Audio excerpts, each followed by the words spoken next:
HiveMQ allows businesses to unlock the value of their data with the most trusted IoT data streaming platform. By unifying diverse systems in a real-time event-driven architecture, HiveMQ helps integrate OT and IT, build a scalable data backbone, realize the value of data where it's needed most, and make it AI-ready. Built on MQTT's publish-subscribe architecture, HiveMQ enables businesses to connect, stream, and govern their data in real time. Leading companies in manufacturing, energy, automotive, transportation, and logistics, and beyond rely on HiveMQ to make smarter, data-driven decisions that improve operations and deliver substantial ROI. At the core is the HiveMQ broker, 100% MQTT compliant and built for instant, secure communication across millions of connected devices with no single point of failure and zero downtime upgrades. HiveMQ Data Hub gives organizations control over data in motion, allowing them to validate, transform, and govern streaming data. Enterprise extensions integrate HiveMQ with platforms like Apache Kafka, Snowflake, and MongoDB, while the Enterprise Security extension ensures secure client authentication and access control for MQTT data. The HiveMQ Control Center monitors the system's health and provides full observability of complex systems. HiveMQ Pulse provides real-time, contextualized insights using a unified namespace approach. HiveMQ Edge translates legacy OT protocols into MQTT, preparing your infrastructure for future use cases. Deploy HiveMQ on-premise, in a private cloud, or as a fully managed service with HiveMQ Cloud. This data-driven foundation empowers better operations, faster decisions, and scalable innovation.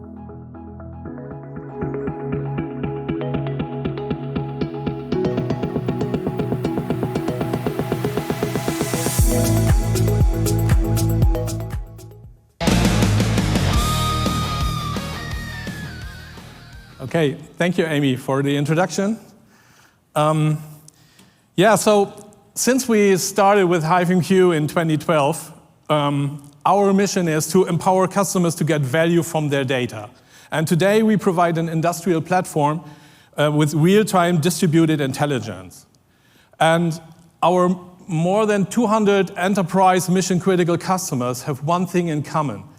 They want to go for a digital transformation, and they understood that digital transformation is key to survive the future and to be ready for the future.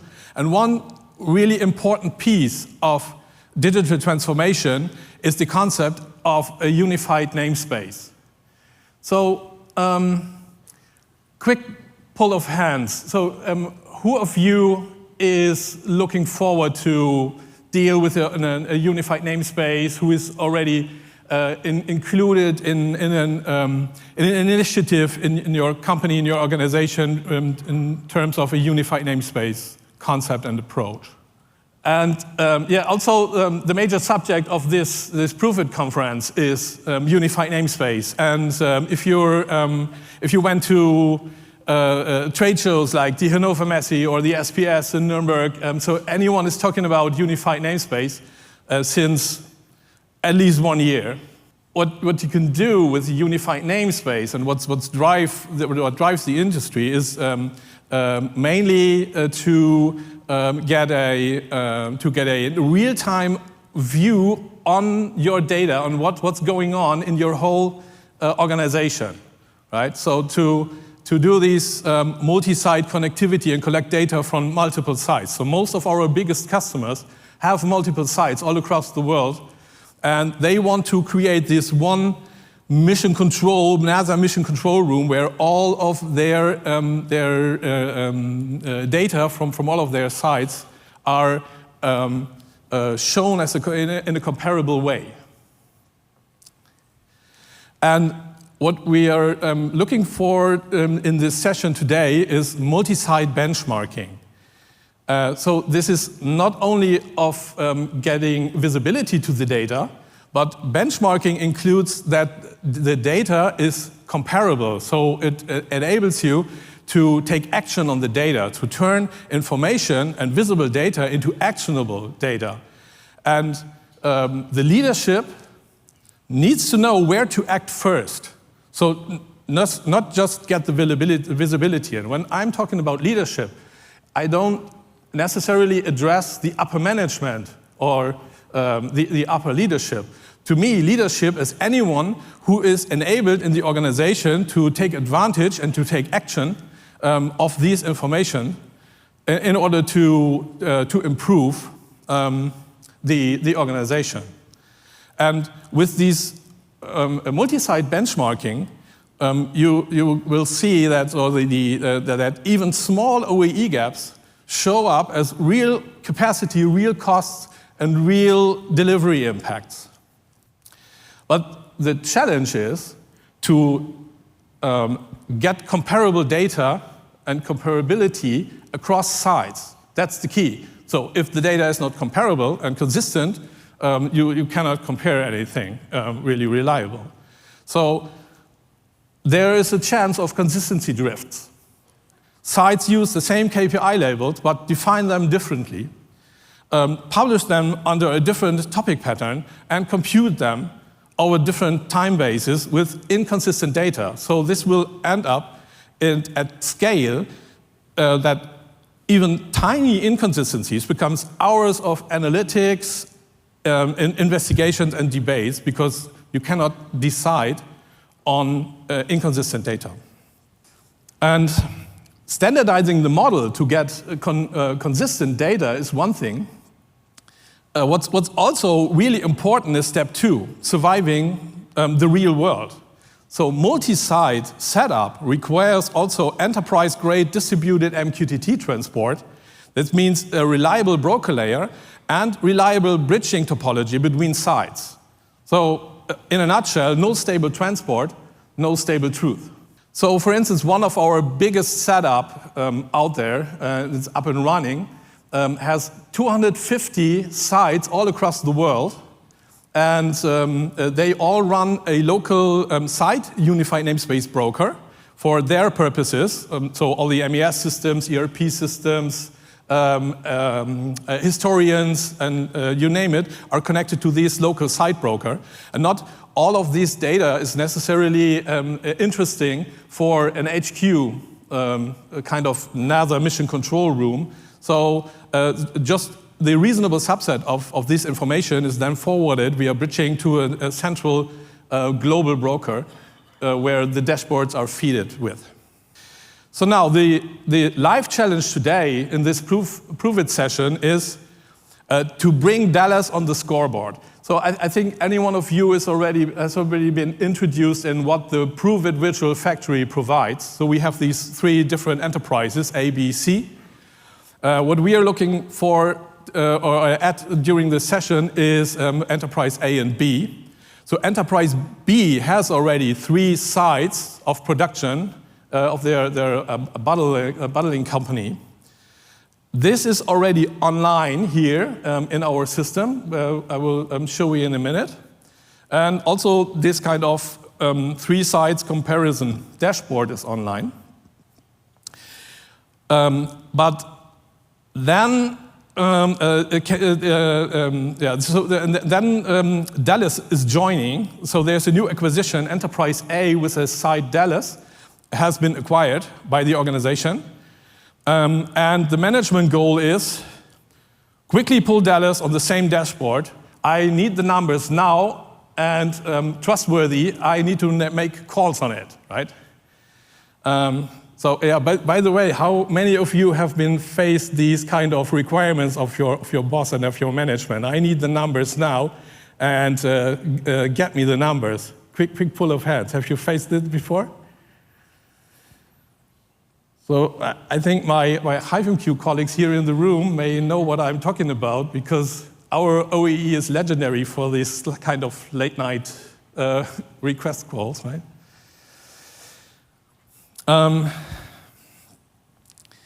But this simple challenge just at Dallas can be really hard because this not hits only one team. A lot of teams and personas and stakeholders are affected in the organization.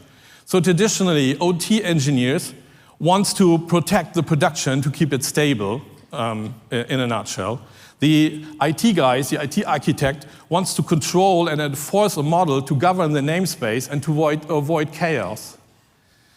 Dashboarders or BI guys and analytics teams wants a consistent metric structure. They don't want to reinvent the wheel all the time and have to adjust the dashboard just because there's a new data point introduced. And still the management demands visibility and prioritization. They demand, give me visibility now. I need to act on this, right? This is about adding a whole organization like a full site of Dallas. And in the past, this can become really, really expensive to do a full integration project. But even just add a few more data points are very expensive today, or is very expensive today. So I've recently had a meeting with a customer, a workshop with a customer. It literally takes them 18 months from the decision, we need that data point from the field in the dashboard to pass all the processes and all the different teams that are involved now, currently, without a unified namespace in place, to create this data movement. And then that brings us to the requirement of, from data streaming, from plain data streaming to a governed UNS. So if one data point ripples across several teams, the answer can't be more glue code, right? So we need more flexibility here. We need a governed, unified namespace on top of streaming. So we need to discover what exists, we need to normalize it, and to keep it consistent. And this is where HiveMQ Pulse comes in. So HiveMQ Pulse is a distributed data intelligence layer on top of your reliable MQTT streaming layer.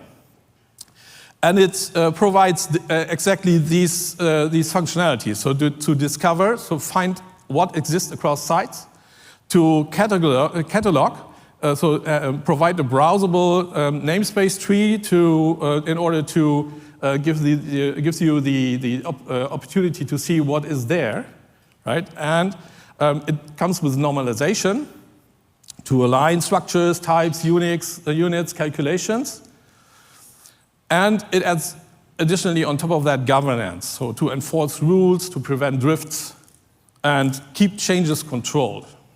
And this is what actually the data pipeline blueprint looks like. We are using in this session setup here. So data is coming from the field. From the field means we connect to the virtual factory broker and consume the MQTT stream coming from the UNS, which is hosted there. And the data ingestion layer here is a HiveMQ Edge instance with a Pulse agent on it. And that Pulse agent is in charge of control the in-flight data that is flying through this data ingestion on the HiveMQ Pulse, HiveMQ Edge, sorry. Next is to forward the data to a site UNS, and this is a pretty common pattern we're seeing out there in our reference architecture. So using Edge as the data ingestion to extract data from the field as a field protocol to MQTT a gateway. And then we have a local site UNS, and next stage is to forward the data to a cloud or an HQ UNS, and for instance, operations and data center can then make use of these data and consume the data. So now this is the full architecture blueprint of a governed multi-site UNS. And this is actually what we have set up on our Kubernetes instance. So we have these four different data pipelines, which I've just introduced. One is for Enterprise B, so all the 3 different sites have their dedicated data ingestion and their dedicated site UNS broker. And also connected here is Enterprise A Dallas with the same kind of data pipeline. And all that traffic is then forwarded to the central HQ. And just for clarification, what we are focusing on, so we want to build a global OEE comparison dashboard. The data topics and the MQTT topics from Enterprise B that are consumed here are the metric values here, so availability, performance, quality, and OEE. And we have to make sure that Enterprise A is feeding and providing the data after onboarding and normalization in that same way. So given this contract here, the dashboarder is already able to create a new panel on the dashboard, and he just, in the best case, he just has to adjust some filters in order to extract these data from the UNS or from an historian or timescale DB. Okay, now hands-on time.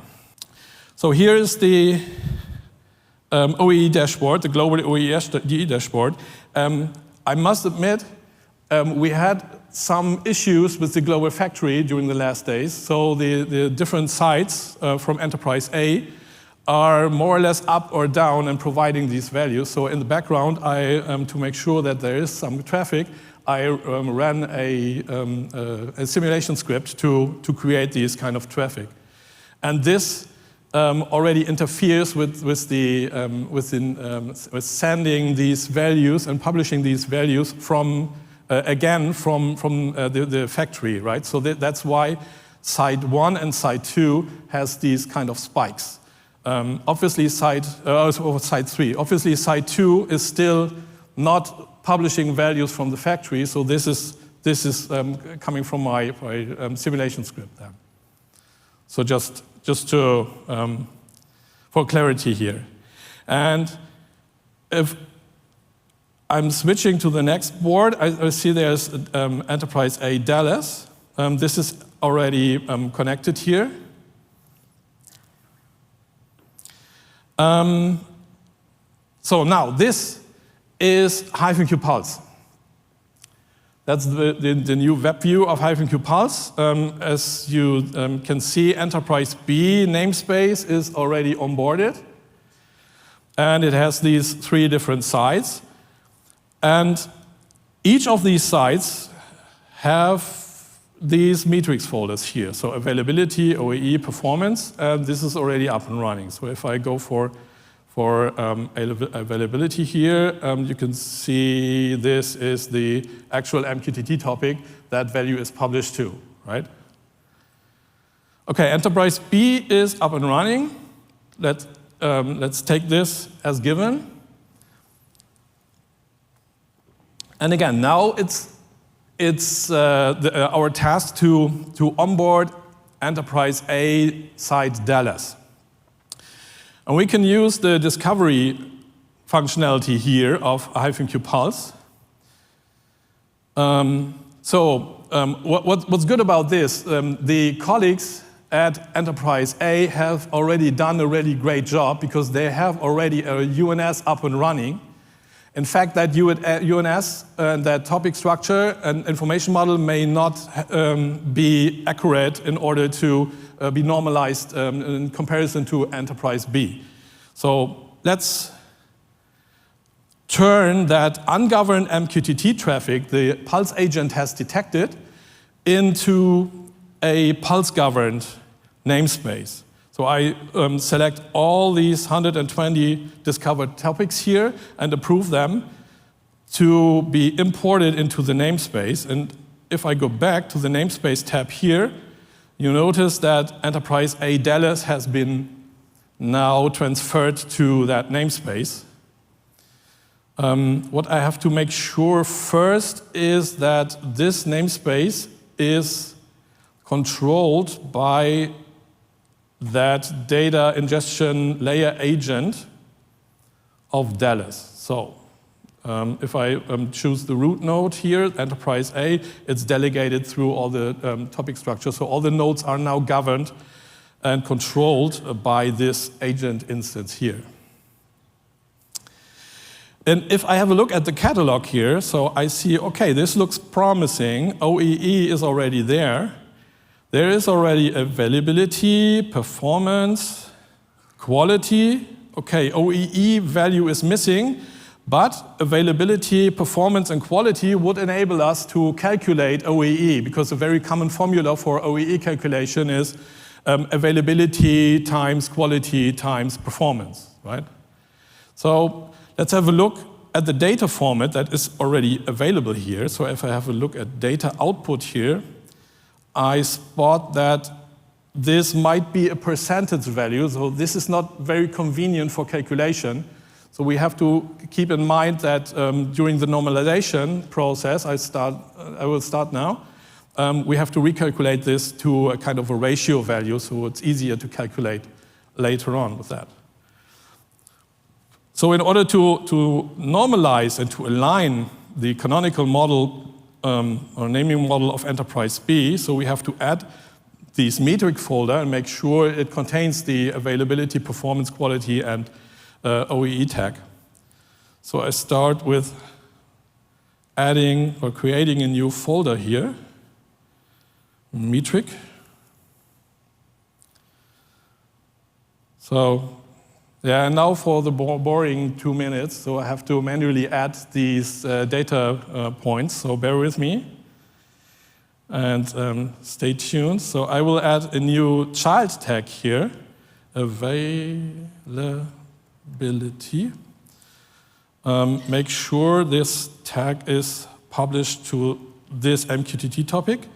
Data type is decimal, and serialization format, I go for UTF-8. Create. Now for the next performance. Yeah, performance, okay. Again, type decimal, format UTF-8. So 2 more to go. Quality. Data type, decimal, and format, and then make sure the MQTT topic is created. And now the actual OEE value.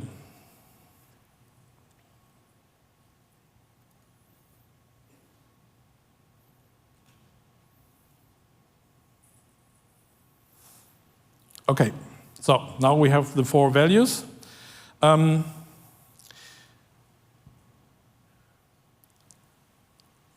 Now we need to add the calculation and the transformation. So this can be done in Pulse with going for data sources expression. And the calculation of this availability is, let's define a avail variable times O.01, so for normalization, because I want to use the as a source data point. This is OEE, bear with me. I'll just have to copy my filter to be able to search for this availability tag. So I'm using Enterprise A Dallas line OEE availability here. And so now availability is assigned to that variable and will be used in this expression. Create. Next is performance. The same. So I use perf times O2, so 1. So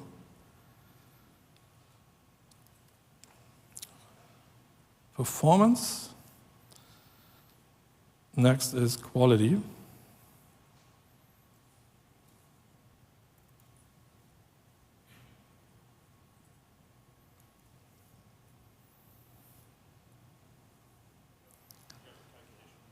Forgot my calculation, right?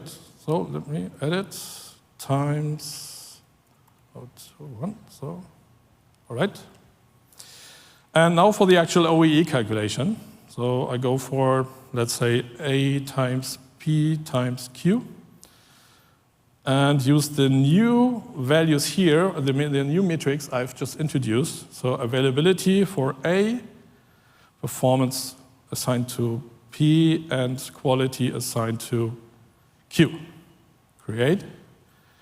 We can just start verifying these values. So if I go to availability data output, you see this value is calculated. So the trigger is, there is an incoming publish to the original OEE availability topic.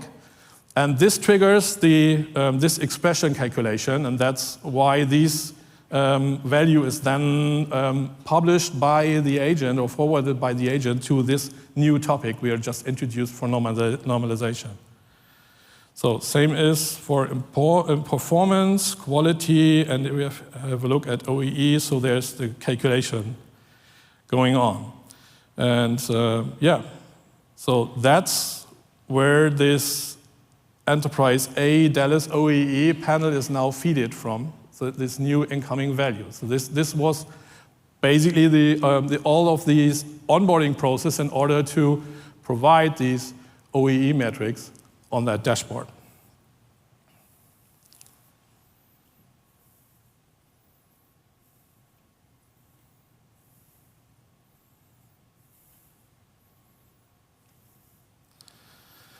All right, in a nutshell, what have we seen now with HiveMQ Pulse? Who wins, and why does it matter to use HiveMQ Pulse here?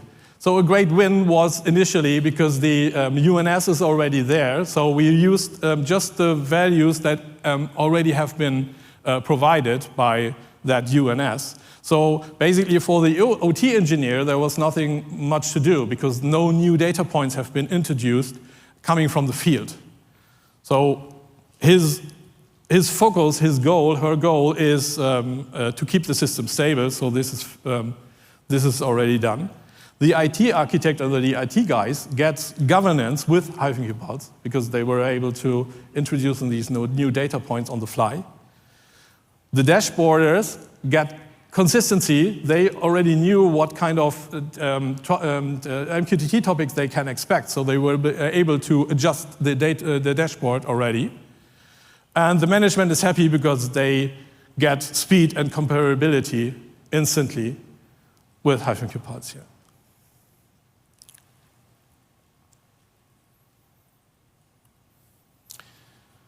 Okay, how long did it take to set it up? Basically, to set up these architecture, to design it and to set it up, it took us half a day, including infrastructure as code. So this is all coded. We can just delete everything from the Kubernetes cluster, and yeah, with just one command, everything is up and running again, including all these registrations and everything. Right? So half a day. Onboarding Enterprise A and B, you have seen onboarding Enterprise B took just a few minutes.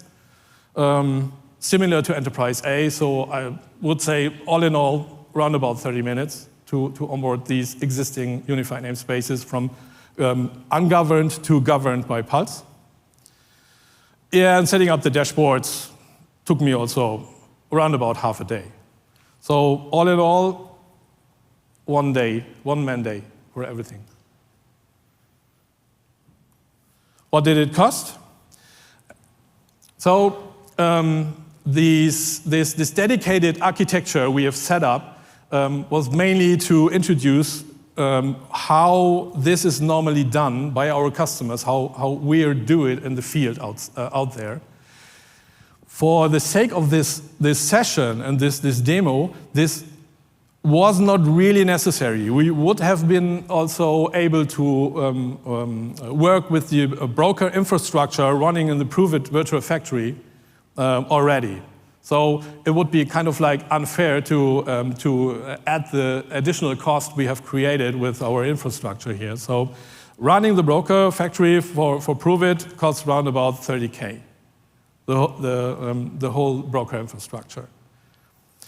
In terms of Pulse, the HiveMQ Pulse catalog feature is free, and the usage of the namespace is calculated per node. So 3,500 governed namespace nodes will cost around about 2.5K a month. So that's about the cost. So as a summary, what did you see? What did you saw in this session? I guided you through the process with HiveMQ from streaming to governed decisions at scale. You've seen a reliable OTE streaming backbone with the MQTT data layer and streaming layer. We've added data intelligence in terms of discovery, modeling, and governance and normalization. And yeah, what we proved in the demo is we solved that issue and that problem to get comparable OEE across sites.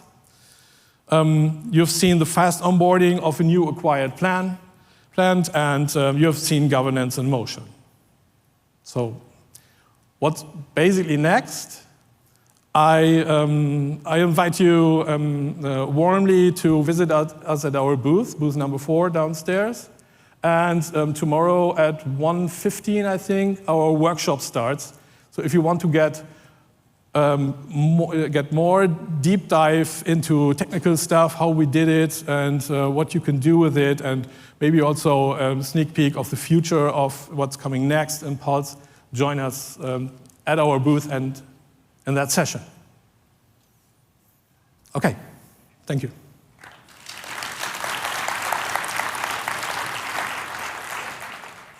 Awesome. Thank you so much for that wonderful presentation. If anybody has questions, as always, please scan the QR code and we'll start asking them. While that's going, though, so I love HiveMQ. I think you guys are great. We really appreciate you being, the infrastructure of ProveIt. And I do appreciate you had a slide up there with pricing. That was, though, specific for this ProveIt session, right? Right. Historically, it's been a little tricky, I'd say, to get some pricing for HiveMQ. Have you guys made any changes on that, or do you have any input? Yeah, we have a new pricing model.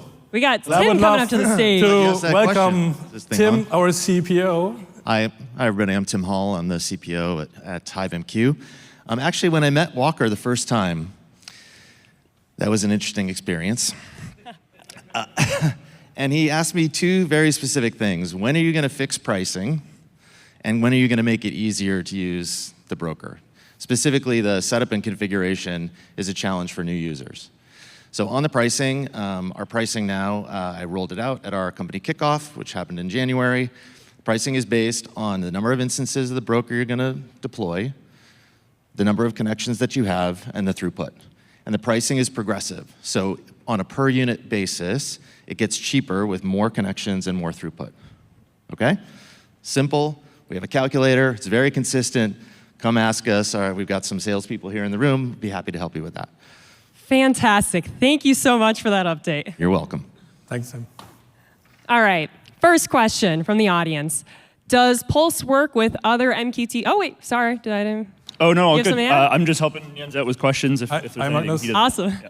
All right. First question. Does the Pulse work with other MQTT brokers, or is this exclusive to Hive?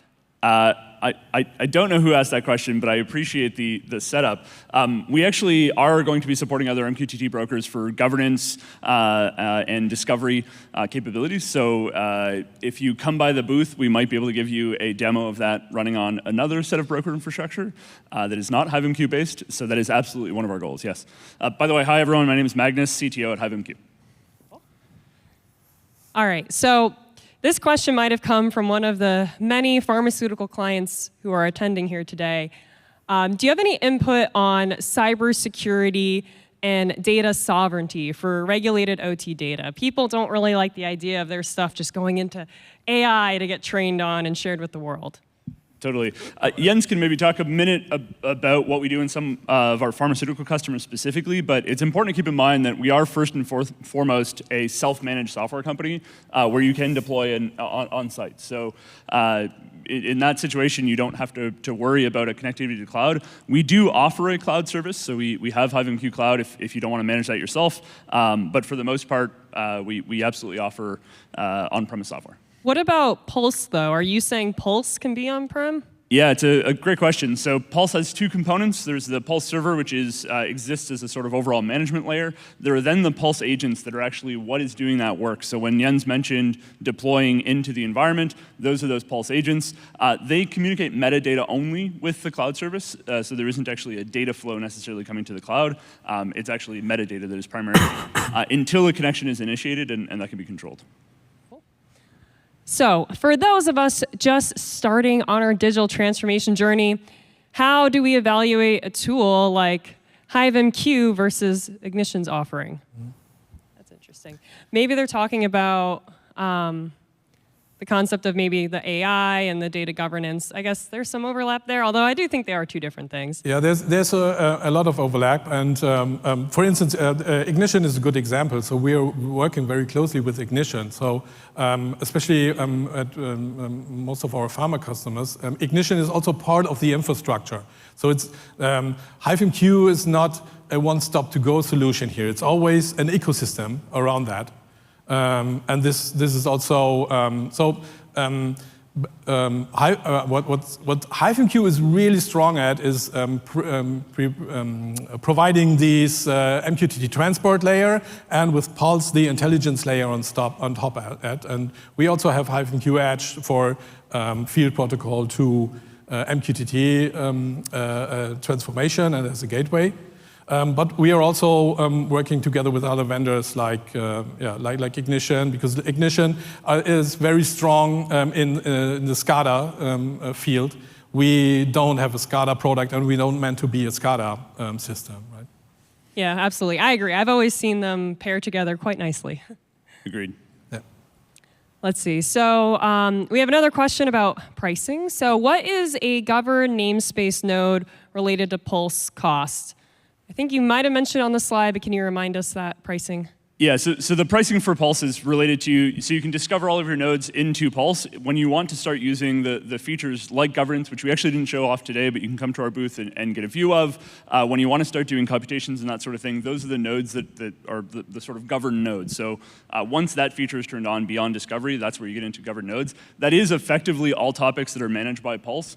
What's worth noting that we didn't have on the slide is that's progressive pricing. So while I think that was 3,500 nodes are $24.50 a month. Actually, as you grow, that pricing decreases dramatically over time. So the total price obviously increases, but the price per node decreases quite dramatically. So we have environments that are looking at 500,000 tags, and they're not paying 500,000 times the price we saw up on that screen. So if let's say that it was self-managed, how would pricing work? Is it same, or is there a different approach there? So the pricing for self-managed or on-prem is the same. The pricing is exactly the same for either self-managed or cloud-based. If somebody was using HiveMQ as their data ops layer, could they also connect to HiveMQ? Absolutely. Yeah, I mean, absolutely. The goal is for us to work very closely with HiveMQ. So we serve different purposes to a large degree. Data ops, intense data ops operations absolutely belong in HiveMQ. If you have simpler needs or if your needs are across the global UNS, that's really where HiveMQ and HiveMQ Pulse come into play. All right, so somebody in the audience is a little confused. They're still not sure what Pulse is because they're saying they saw manual building of folders and dragging tags for math that they think they could do at the edge. Can you just explain a little more, what are all the capabilities of Pulse? Like, what's the advantage of doing it there? Yeah, so there is absolutely a templating capability that allows you to do that. We actually call it data modeling that allows you to do that at scale. There is also an API, so we did everything hand-driven, so you could see what we're doing as we were going, but there is actually an API that allows you to do some of those things, and we're looking into ways to do it at even greater scale with effectively IAC or configuration as code and infrastructure as code for Pulse. So we're looking into some options around there. Absolutely come chat with us about your specific needs. For that audience member, can you explain to them, like, what exactly is the AI agent doing in Pulse? Like, I think it probably went too fast, so if you could just Absolutely. rehash that. The agent that exists in Pulse is not an AI agent. It's worth noting that it's not an AI agent. That is a deterministic process of doing discovery, governance, computations, analytics within that environment.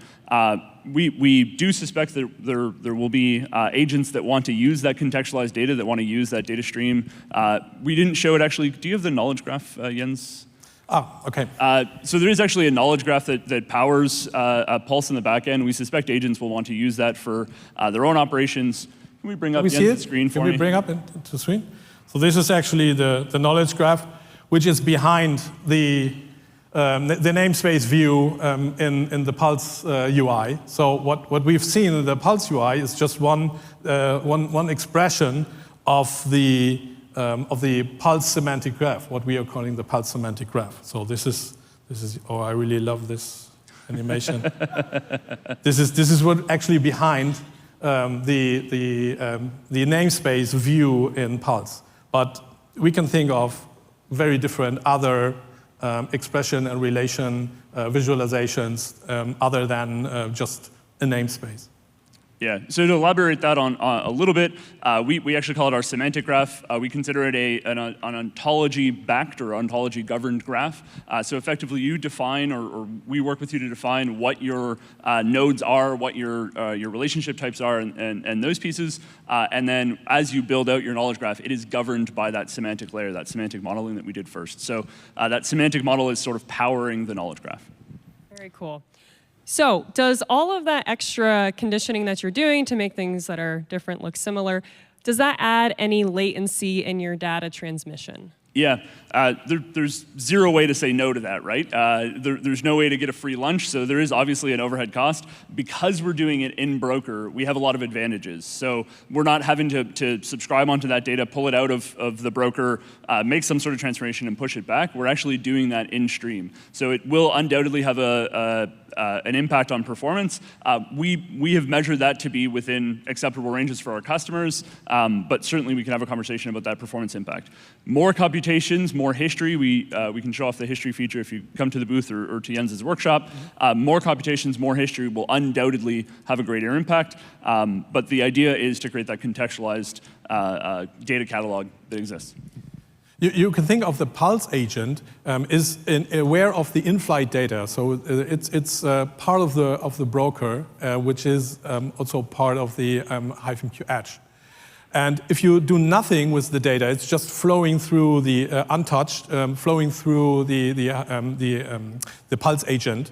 But if you're doing expression, it kind of like stop the forwarding. It will do the expression first, the calculation, the operations, and then publish it to the designated MQTT topic then later on. So that's really key, right? So any other solution that you're going to use to govern an MQTT broker or a unified namespace in general will have to pull data out, extract it out from a given topic, and then publish it back on either the same topic or a different topic.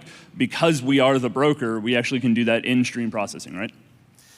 And just to have a look here at the infrastructure tab. So these are all the connected. So can you put it up? Yeah. These are all the connected active agents running on top of the Edge instance and the HiveMQ Broker instances. So it's a distributed intelligence layer or a data layer. The calculations are only done by the agent that is responsible for that node or for that calculation. So it's not only one agent or one instance that is doing all the calculation. It's distributed. Okay. That's important to notice. So another question, can Pulse work with the Cirrus Link broker, which is one of the compatible ignition brokers? And does it also work with Sparkplug B? Yeah, both good questions. Cirrus Link is not a broker we currently support, although, Arlen, if you're in the room, we'd love to talk. And Sparkplug B is support that we're adding. It's actually on our roadmap for next quarter. So Sparkplug B support isn't there. We have Sparkplug support in our broker, of course, and then we also have a Data Hub module, which is a piece that was introduced in our video that does Sparkplug to sort of UNS translation, if you will. But Sparkplug support in Pulse isn't quite there yet, but it is on the short-term roadmap. But just to make clear, if we are talking about Sparkplug support, we will not going to be a primary application in that Sparkplug context.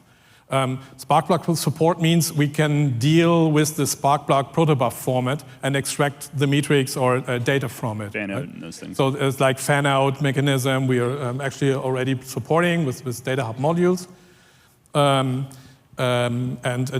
Dealing with Sparkplug means we can deal with the Sparkplug format, but we will not be a primary application or a SCADA system that is that is Sparkplug enabled. So, okay. So we have a question about, do you guys have support for user access management at node and broker levels? I know everybody in pharma loves that question, so if you guys could help answer that. There is absolutely, this is our enterprise security extension at the broker level, and then Pulse has a graph-based, role-based access system that allows us to govern who can access that graph and how. Oh, this question has a lot of likes. How do you feel about your pricing model discouraging engineering teams to create namespaces and calculations? What I guess they're getting at is, are you now saying, forget data governance, we'll just take care of it? What do you think about that? I see the question as being slightly different. Or maybe tell me how you read it. Yeah, so our goal is to not discourage any anti-patterns. So certainly if you want to come talk to us about, hey, the node-based pricing you're introducing is discouraging us from using it, I'd love to have that conversation with you. I do want to say, we specifically think that governing your entire namespace is key, and so creating those, Walker calls them red versus blue namespaces, those, I think it's red that is governed, it's red that is governed. Creating those red namespaces as Walker describes them, and governing those is really important to us. And so if you feel that's discouraging you, please come have a chat with us. This is a relatively new product for HiveMQ, and we're happy to have a conversation about pricing. All right, and it looks like, unfortunately, we're at time for Q&A. I see the clock flashing at me. Is that correct? 11:15. Okay. So unfortunately, I think we've run out of time here. If you guys have any other questions, I strongly encourage you to come to their booth. What's your booth number again? Booth number 4, I believe. Booth number 4. And you can't miss it. Just down the stairs, the big yellow booth on the left side. Oh, and whoever asked this question about clustering and Sparkplug, please come talk to me at our booth. I'd love to talk to you. All right, and do you guys have a workshop upcoming still? 1:15 tomorrow? Yeah, 1:15 tomorrow. 1:15 tomorrow, and what I heard is you can ask all the technical questions you want there. You'll dive deep, right? Yes. Perfect. One last question that I can answer. Yes, we do support dark mode in the UI, so it's not only, right? Fantastic. Okay. Yeah. All right, well, thank you guys so much. Okay.